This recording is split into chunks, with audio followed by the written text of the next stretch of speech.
तो देखिए बच्चों, आपके सामने है प्रश्नावली 5.2 का क्वेश्चन नंबर 12वां।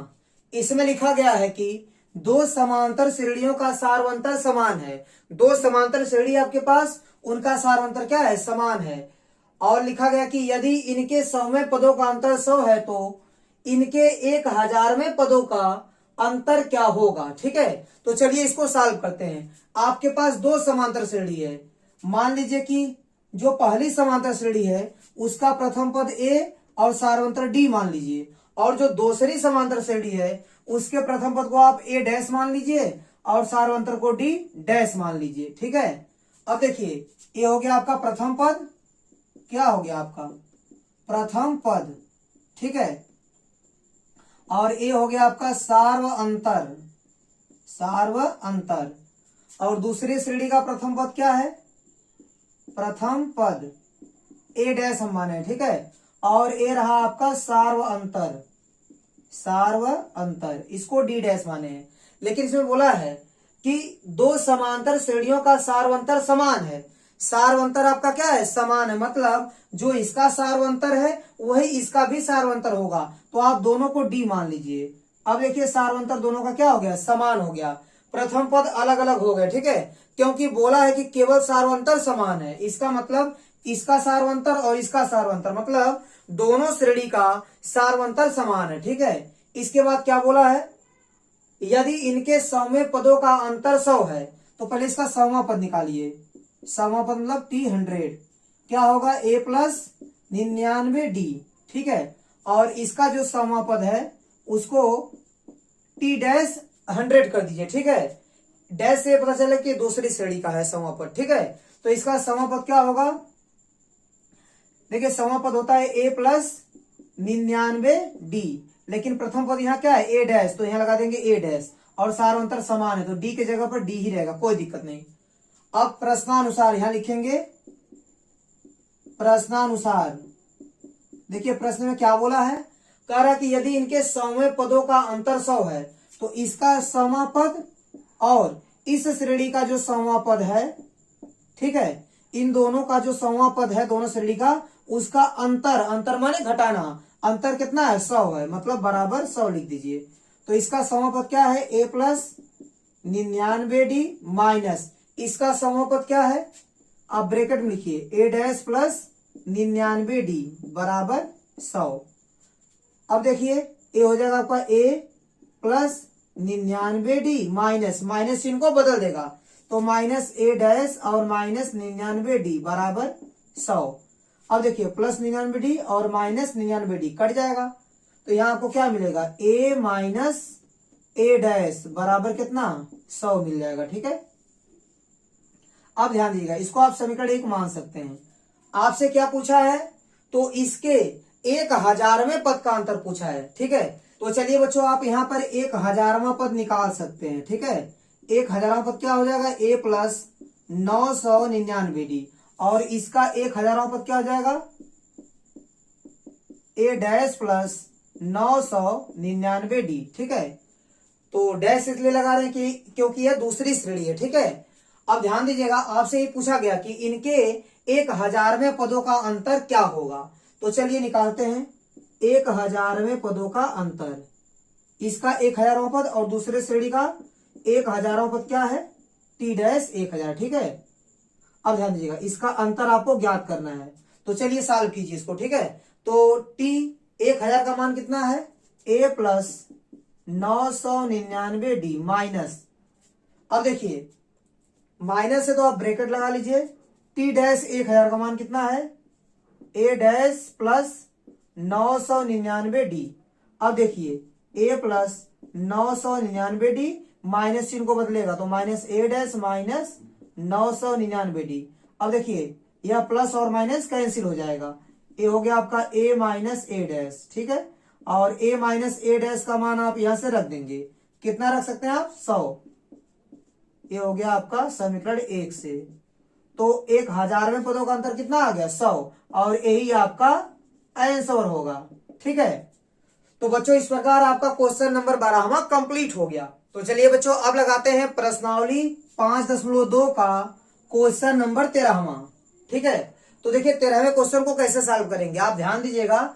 इसमें लिखा गया कि 3 अंकों वाली कितनी संख्याएं हैं जो 7 से कट जाती हैं। तो 3 अंकों की संख्या आपकी स्टार्ट हो जाती है 100 से, ठीक है। 100 से लेकर 999 तक जितनी भी संख्याएं हैं वो 3 अंकों वाली संख्याएं, ठीक है। तो आपको बताना इसमें से ऐसी कितनी संख्याएं हैं जो 7 से कट जाती हैं। तो देखिए शुरुआत आपका होता है 100 से।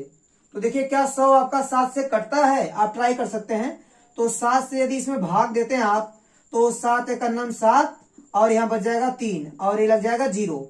तो 7 चौक को 28, यहाँ शेषफल बच जाएगा 2। मतलब 100 आपका 7 से नहीं कट रहा है। शेषफल कितना आ रहा है, 2 आ रहा है, ठीक है। तो शेषफल 2 आ रहा है, इसमें 5 की और आवश्यकता है। मतलब जो 100 है उसमें 5 और जोड़ दीजिए तो 105 हो जाएगा। कितना हो जाएगा, 105। अब यह आपका 7 से कट जाएगा, ठीक है। देखते हैं जिससे हम लोग भाग कर रहे हैं और शेषफल को देखिए। तो शेषफल में कितना जोड़ दिया जाए कि 7 से कट जाए। तो आपका जवाब होगा कि 5 जोड़ना है। तो 5 को यहां नहीं जोड़ेंगे, 5 को 100 में जोड़ दीजिए, ठीक है। तो 5 को आप क्या करेंगे, 100 में जोड़ देंगे तो आपका काम बन जाएगा। तो 105 आपका 7 से कट जाएगा। 7 से काटिए इसको, 7 एक अन्नम 7, यहां बचेगा 3 और 5 को उतार लेंगे, 7 बचे 35। देखिए पूरा का पूरा कट गया, ठीक है। तो कहने का सेंस है कि 105 आपका 7 से कट जाएगा। तो पहली संख्या हो गई 105, ठीक है। अब इसमें 7 और जोड़ दीजिए, 7 5 12, तो 112 भी आपका 7 से कट जाएगा। इसके बाद 112 में 7 और जोड़ दीजिए तो आपको मिल जाएगा 119, यह भी आपका 7 से कट जाएगा, ठीक है। तो 3 अंकों की पहले सबसे छोटी संख्या खोज लीजिए। तो मैंने 2-3 मतलब कम से कम 3 आपको लिखना ही लिखना है, ठीक है। तो 3 मैंने लिख दिया। अब लास्ट में खोजिए जो सबसे बड़ी संख्या है और 7 से कट जाती है। तो पहले बात तो सबसे बड़ी संख्या तो 999 है। तो 999 को देखिए क्या 7 से कट रहा है कि नहीं कट रहा है। तो 7 से भाग दे दीजिए 999 में। तो 7 एक अन्नम 7, यहाँ बचेगा 2, ये हो जाएगा 29। 7 चौक को 28, बचेगा 1, ये हो जाएगा आपका 19। तो 7 दूनी 14, 14 5 19। यहाँ शेषफल कितना बच रहा है, 5 बच रहा है। तो ध्यान दीजिएगा अगर 5 घटा देंगे इसमें से, ठीक है, तो वो क्या होगा आपका 7 से कट जाएगा। या 5 में देखिए 5 घटा देंगे तब वो आपका 7 से कट जाएगा, या फिर इसमें 2 जोड़ देंगे तो वो भी कट जाएगा 7 से। लेकिन आपको 3 अंक वाली ही संख्या चाहिए, मतलब इसमें कुछ जोड़ेंगे तो 4 अंक का हो जाएगा। तो उसके आगे हम लोग नहीं जाएंगे, तो आपको पीछे आना है। तो पीछे आने के लिए क्या करेंगे, जो शेषफल आया है उसी को आप घटा दीजिए, ठीक है। तो इस 5 को इसमें से घटा दीजिए तो आपको मिल जाएगा 994। यह आपका 7 से कट जाएगा। काट के देख लीजिए, 7 से काटिए, 7 एक अन्नम 7, बचेगा 2, हो जाएगा 29। 7 चौको 28, बचेगा 1, ठीक है। अब ये हो जाएगा 4 उतर जाएगा, 7 दूनी 14, देखिए पूरा का पूरा कट गया, ठीक है। तो लास्ट में क्या लिखेंगे 994, ठीक है। तो आपको पहले इस तरह की श्रेणी बना लेनी है, ठीक है। मतलब प्रथम 3 पद लिख देना है और उसके बाद लास्ट वाला पद लिख देना जो 7 से कटता हो। तो चलिए बच्चों अब हम लोग पता करेंगे कि यहां से लेकर यहां तक कितनी संख्याएं हैं। तो चलिए इसको मैं मिटाता हूं, इसके बाद आगे सॉल्व करता हूं। तो देखिए बच्चों आपको श्रेणी का पहला पद मिल गया, a का मान 105, ठीक है। जो श्रेणी का पहला पद होता है वो a का मान होता है। और d का मान क्या मिलेगा, दूसरे पद में से पहले पद को घटाने पर मिल जाएगा, ठीक है। तो 112 में से 105 को घटाएंगे तो 7 मिल जाएगा। और अंतिम पद इसको यल से दिखाएंगे 994। आपके पास एक फॉर्मूला है यल बराबर a plus n minus 1 into D, ठीक है। ये पदों की संख्या ज्ञात करने के काम में आता है। तो चलिए हमको पदों की संख्या ज्ञात करनी है, ठीक है। आपको बताना है कि कितनी संख्याएं 7 से विभाज्य होंगी, मतलब आपको पदों की संख्या ही ज्ञात करनी है। तो इसी फार्मूले का यूज हम लोग करेंगे। तो चलिए यल का मान यहाँ रखिए 994 बराबर a का मान रखिए, a का मान है आपका 105 plus n minus 1 into D. D का मान कितना है, देखिए डी का मान है आपका 7। चलिए इसको और सॉल्व कीजिए, 994 बराबर 105। या आप ऐसा कर सकते हैं 105 को इस साइड भेज दीजिए तो ये माइनस हो जाएगा, बराबर क्या बचेगा आपका n माइनस 1 गुणे 7, ठीक है। 105 उस साइड प्लस में था, इस साइड आ गया माइनस में हो गया। अब एक काम कीजिए 994 में से 105 को घटा दीजिए, ठीक है। 105 को घटा देंगे तो कितना मिलेगा आपको, देखिए 14 में से 5 जाएगा तो 9 बचेगा। और यहाँ आपका बच जाएगा 8, 8 में से 0 जाएगा तो 8 बचेगा। तो अब देखिए बच्चों, ये 9 में से 1 को हटा देंगे तो आपका 8 बचेगा। ठीक है, बराबर कितना आएगा, n-1 गुणे 7 है। ठीक है, अब गुणांक आपका बटे में चला जाएगा, एक गुणांक बटे में चला जाएगा, बराबर क्या मिलेगा, n-1 मिलेगा। ठीक है, और देखिए 7 से इसको भाग कीजिए, 7 एकन्नम 7, यहाँ बचेगा 1 और 1 के आगे है 8 तो बन जाएगा 18। तो 7 से भाग दीजिए, 7 दूनी 14, यहाँ 18 था ना, तो 7 दूनी 14, 14 4 18 तो 4 बचेगा, 4 के आगे 9 लग जाएगा तो 49 हो जाएगा। तो 7 7 49, तो यहाँ आएगा आपका 7। ठीक है, 127 मिलेगा आपको, n-1। अब देखिए 127, ये -1 इधर आके +1 हो जाएगा, बराबर क्या मिलेगा आपको, n। तो n का मान कितना मिल गया आपको, 127 + 1 128, n का मान मिल गया आपको 128। इसका मतलब ऐसी 128 को संख्या है जो 7 से कटेगी। इस प्रकार आपका क्वेश्चन नंबर 13वां कंप्लीट हो गया। तो देखिए बच्चों, अब लगाएंगे क्वेश्चन नंबर 14 को। देखिए इसमें क्या दिया गया है, लिखा है 10 और 250 के बीच में 4 के कितने गुणज हैं। मतलब 4 से कटने वाली कितनी संख्याएं, किसके किसके बीच में, 10 और 250 के बीच में। देखिए 10 के बाद 12 होगा जो आपका 4 से कटेगा, तो एक हो गया आपका 12, फिर 12 4 16, 16 4 20। ठीक है, ये सब 4 से कटेंगी। अब आपको ये ध्यान देना है कि 250 के पहले कौन सी संख्या है जो आपका 4 से कटेगी। तो यदि आप इसको 4 से काटेंगे तो 4 छक्का 24, 1 बचेगा 10 हो जाएगा, 4 दूनी 8 तो 2 बच जाएगा, 2 शेषफल बच जाएगा। इसका मतलब आप इससे 2 कम कर दीजिए, वो आपका 4 से कट जाएगा। मतलब 248 आपका 4 से कटेगा। ठीक है, तो ध्यान दीजिएगा, आपको बताना है कि कितने गुणज हैं, 4 के कितने गुणज हैं। मतलब आपको पदों की संख्या निकाल देनी है, आपको 4 के गुणज मिल जाएंगे कितने हैं। ठीक है, तो ए का मान कितना है, 12, और डी का मान कैसे मिलेगा, दूसरे पद में से पहले पद को घटाने से। तो 16 में से 12 जाएगा तो 4 मिलेगा। और यल का मान कैसे मिलेगा, यल मतलब अंतिम पद, मतलब 248। ठीक है, अब ध्यान दीजिएगा, पदों की संख्या निकालने के लिए आपके पास फार्मूला है यल बराबर a + n-1 × d। चलिए यल का मान कितना है, 248 बराबर a का मान कितना है 12 प्लस n-1 × d, d का मान कितना है 4। ये हो गया आपका 248 और 12 इधर आके घट जाएगा, बराबर क्या बचेगा आपका n-1 × 4। तो इसमें से आप 12 निकाल दीजिए। ठीक है, तो 236 हो जाएगा। ठीक है, कितना हो जाएगा 236 बराबर n-1 × 4।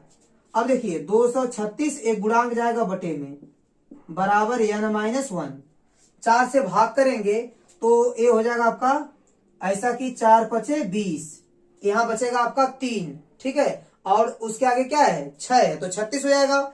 तो 4 9 36 बराबर n-1, ये हो गया 59, 59 में 1 जुड़ जाएगा, बराबर n बचेगा। ठीक है, तो n का मान कितना आ जाएगा 59 + 1 60, यानी 10 और 250 के बीच में 4 के कितने गुणज हैं, 4 के गुणजों की संख्या 60 है। ठीक है, तो देखिए बच्चों, अब लगाएंगे क्वेश्चन नंबर 15वें को।